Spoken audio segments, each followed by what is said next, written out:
Boxing Social here with promoter Eddie Hearn. We're in Newcastle for the announcement of Josh Kelly and Lewis Ritson, two of British boxing's most brightest prospects, and both North East lads. It's exciting times again for big time boxing in the North East. It is. We've been looking for an excuse to come here for a long time, and you know, with the likes of Josh Kelly and Lewis Ritson, it's the perfect time.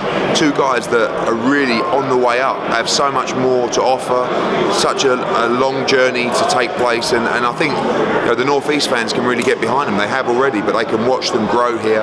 5 title fights announced already for the card. It's going to be a massive night on June 16th. Let's start with Josh. 6 fights into his pro career. He's already fighting 10 rounders against former world champions.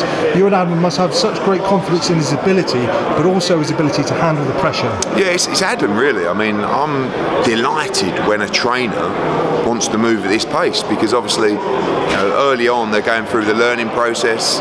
It can be a bit arduous, but this guy is just going from strength to strength.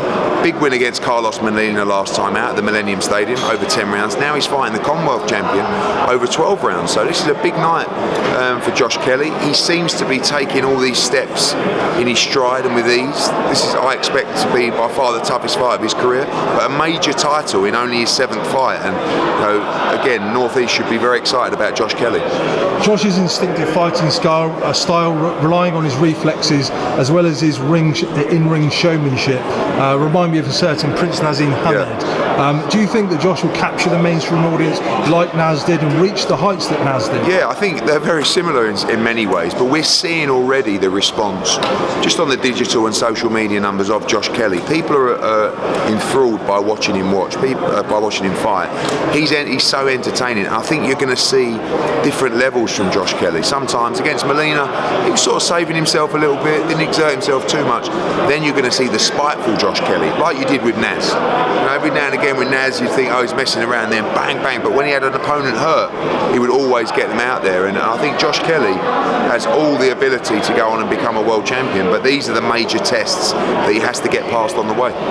Moving on to Lewis Ritson, he's in fine form heading into the Paul Hyland fight. Last time out, he knocked out a long-time matchroom fighter in Scotty Cardle.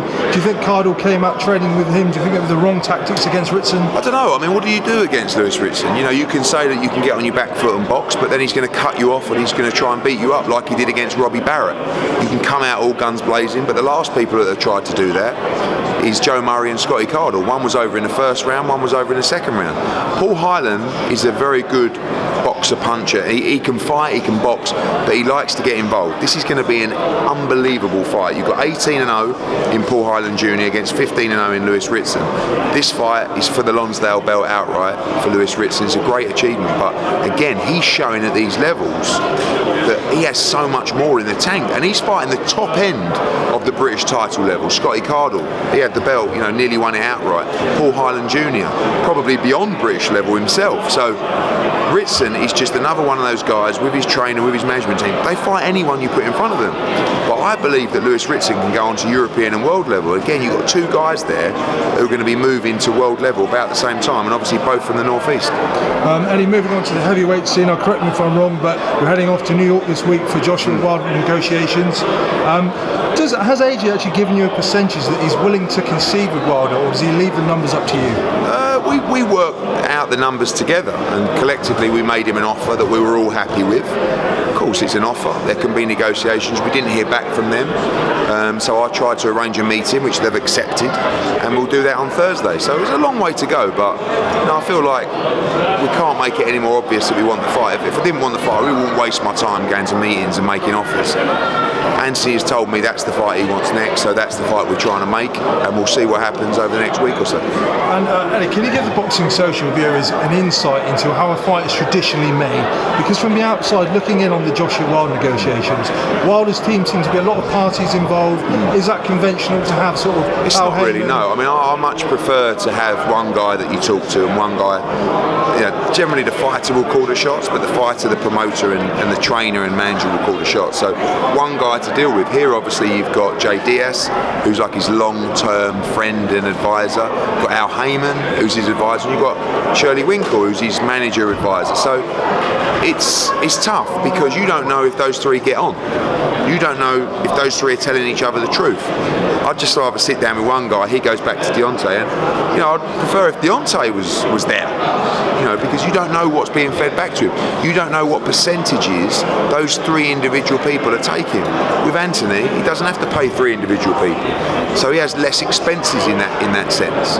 So when Deontay Wilder was talking before about people milking him, he's the one being milked because he's paying so many different people. So it's difficult, but this is just what you have to go through. Listen, if I can make Carl Frampton against Scott Quigg, I can make Deontay Wilder against Anthony Joshua for sure. You mentioned Lou DiBella then, Eddie. I've got to bring up the sort of tirade on social media with Lou DiBella last week. So I quote, "The motherfucker goes on Twitter with this Twitter war shit. When people are really negotiating, you're not going to hear about it. The motherfucker should pay attention to the fact he's got to fight in Brooklyn next week and maybe work on selling some tickets." What's your response to that? Strong words. Yeah, I like that. I mean, what it is people egg me on about DiBella. Like, people in the business will phone me up and say, "I can't believe what you said about Lou, this is brilliant." And they're just trying to encourage me to say more. So all I can say about Lou is I respect Lou DiBella. I've known him probably since I was 10 years old. He just has nothing to do with the Deontay Wilder fight. When we made this offer for Deontay Wilder, we haven't told anybody about the offer. They went straight to social media, started talking about the offer and going off on one. So I've, of course, fight my corner, I responded. But with Lou is an events coordinator for Al Heyman. So he puts on the shows for Al Heyman's fighters. He's not Deontay Wilder's promoter. He's never had one conversation with Lou DiBella regarding Deontay Wilder because he has no say. So he should just keep doing what he's doing, which is he's got a lovely job. You know, he gets paid to put his name down and pretend to promote a show. So, but again, me and Lou, if we make the Wilder fight, that's going to be a great build-up. It's going to add to the pay-per-views. People take it really personally. Like Lou, you see his reaction in that interview. He's spitting blood. But he just has to understand it's all part of the game. Will he be involved in the negotiations in New York this week? In where? No. He has nothing. He has no relationship with Wilder at all. He's not his contracted promoter. Literally, he's a guy who promotes a show that Deontay boxes on. So he has nothing to do with negotiations. But I'll probably see him. But as I said in that interview, he can't wear that hat and earring again because that's got to go. Seriously. And we're trying to appeal to a new demographic here, a cool, sexy demographic. And Lou DiBella's image is bad for the sport of boxing. And finally, Eddie, we're just around the corner from Bellew. Who's got more to lose in that fight? David-Haye. I mean, Tony feels like he's won already. You know, he's won a world title at Goodison. He's defended it. He's got the box office fight against David-Haye. He's won that. So Haye is fighting 100% for his career in that fight.